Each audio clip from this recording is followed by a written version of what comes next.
Magandang araw po. Ako po si L'Oreal Ann Coniconde, anak po ng isang OFW na si Janet Gutierrez na ngayon ay katabi ko. Ang arrival po ng aking ina galing sa ibang bansa ay November 22. November 25 lang po namin siya nakuha sa kanyang agency. Dahil po sa maraming kapabayaan ay ng kanyang agency ay hindi na namin siya makausap ng maayos. Sa trauma po na naranasan niya, pagod at gutom ay hindi na rin po normal ang kanyang pag-iisip.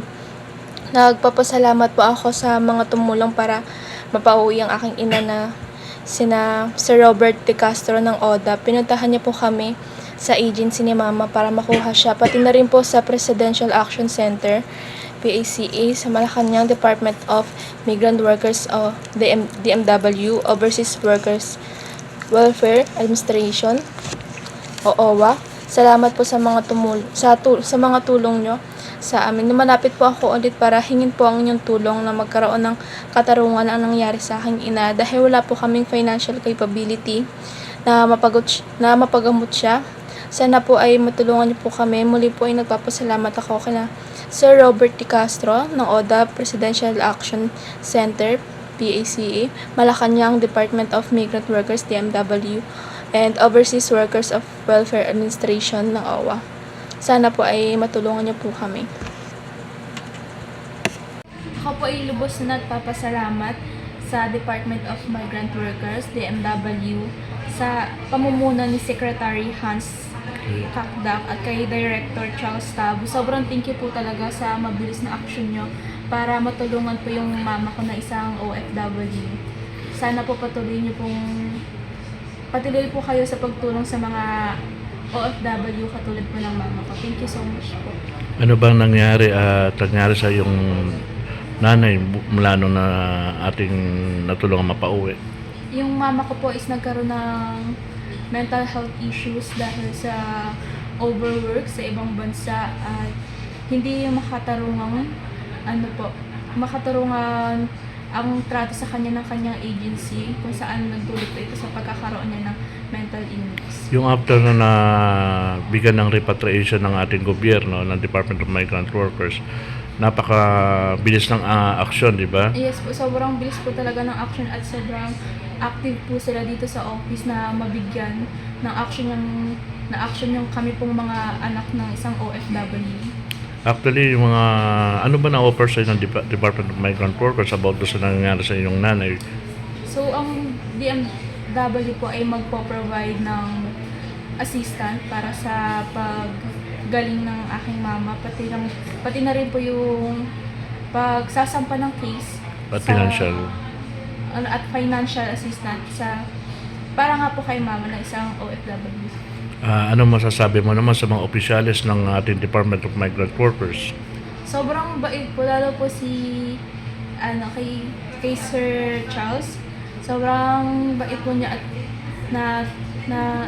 at friendly na sobrang nakakatulong po siya na ina-explain niya kung ano yung mga pwedeng namin gawin, kung ano yung pwede niyang maitulong na para sa ikabubuti po ng mama ko. Mga ka-OFW, yung mga issue about dito sa Department of Migrant Workers, nabago na ito mula nang umupo ang ating mga kasamahang mga OFW rin dito. Malaking pinagbago mula noon hanggang ngayon.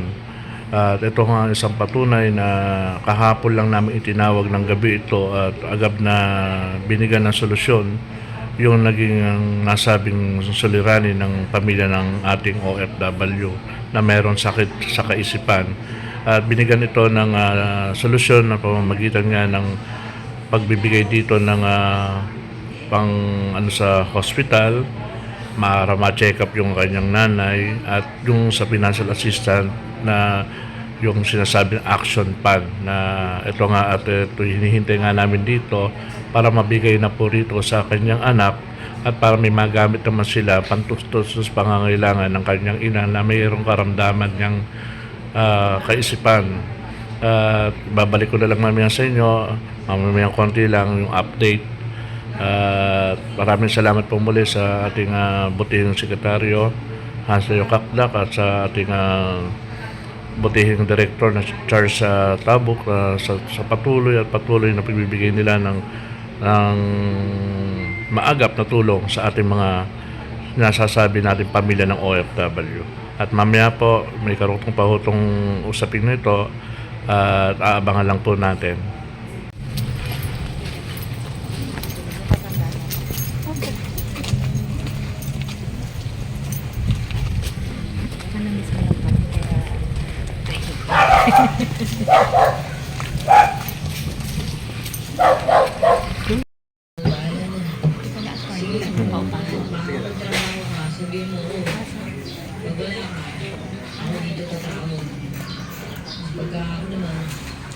Nga palang umuwi kasi gusto niya i-settle yung anak. Hindi po nakauwi po si mama kasi po hindi na po niya kaya.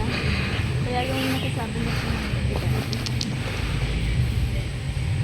Pero, naalala mo pa yung naalala mo. ba't naiwan ka? Hindi naman siya pang naiwan. Ang aeroplano po kasi, nagpapalit po talaga sila minsan ng schedule.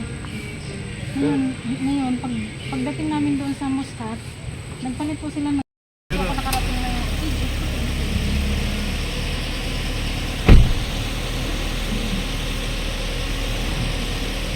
Hindi ko po alam kung anong Bakit lugar hindi yun. dito?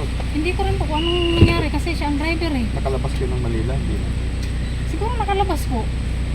Pero nagbayad ka sa kanya? Nagbayad po ako. Alas naubos nga po yung pera ko sa kanya dahil pagpabalik, Magkano binayad mo? humingi ulit siya ng panibagong bayad. Magkano binayad mo? Nung una po, 3,000. Tapos nung pagbalik, bayad na naman ulit ako ng 1,800. Buti may pera ka. Opo, kasi yung sahod ko, lagi naman pong binibigay ng buo ng amo. Kaya walang problema. So, Mabuti ka mo. teka, nagpapalit ka? Pera ng peso? Hindi po. Real yung binigay ko sa kanya dahil wala So, akong magkano time. binigay mo real? 1,500 po. Real? 30,000 at 20 million. Opo. Wala bang hindi mo matandaan yung taxi kung sino yun? Hindi ko na po naisip na kuhanin yung plate number ko eh. Kasi hindi ko naman expect Alam mo na kung ganun magkano siya. yung halos 20,000 yun. 20,000? Pero nagbigay siya na 300? pagdating dito, Opo. Magkano yung 3,000? Ay, 3,000 mo? Yun na po yung 1,500 po. Ah. Hindi na po kasama yung 300. Hindi, so sabi mo 3,000, ano yun? 3,000 reals? Kung equivalent po sa atin, hindi ko po alam kung magkano Mga equivalent po. 25, sir. Hindi. 3,000, sabi mo 3,000. Sa money natin. So 300 lang binigay mo.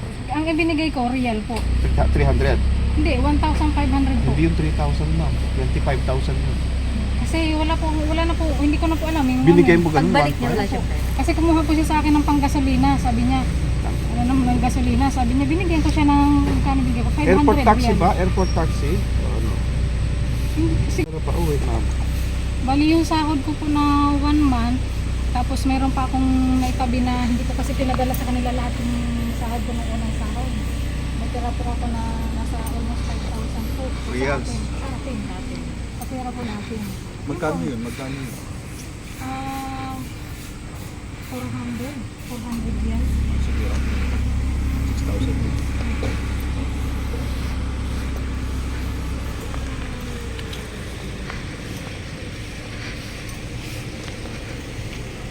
So binigay lang ng amo, ma'am, no? Okay na naman sa inyo na check up tayo, no? Para alam natin kung anong gamot na dapat mong ano. Pero may doktor talaga kayo para sa kanya. Yung doon lang din po sa Sa umaway din. Opo. Okay. Wala namang specific na doktor na talaga. So yun na yung pupuntahan natin. Mag-ano yung advice. Para alam natin kung ano. Pero ano yung ano? Bakit may text ba sa iyo POH? Tumawag po. Tumawag po kung pumunta daw po ba kami ni mama. Sabi ko ngayon po kami pupunta. Pero may sinabi ba doon mo anong specific na pupunta ng doktor? Wala po. Basta sa Mandalo yung lang.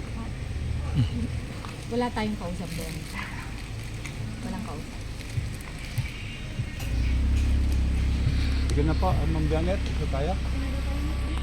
Dito. Ano siya, pag napapagod siya dito sa Kaya kailangan po siya.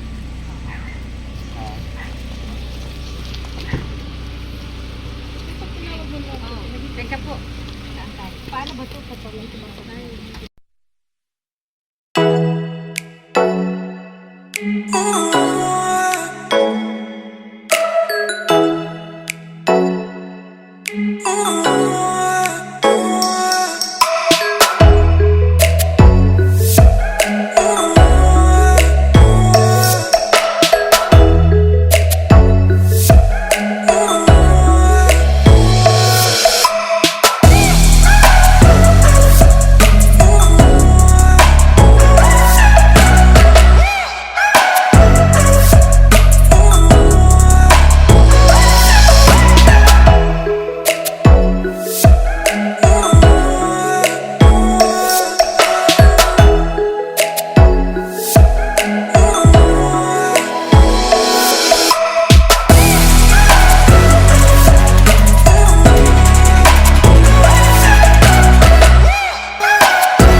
Oh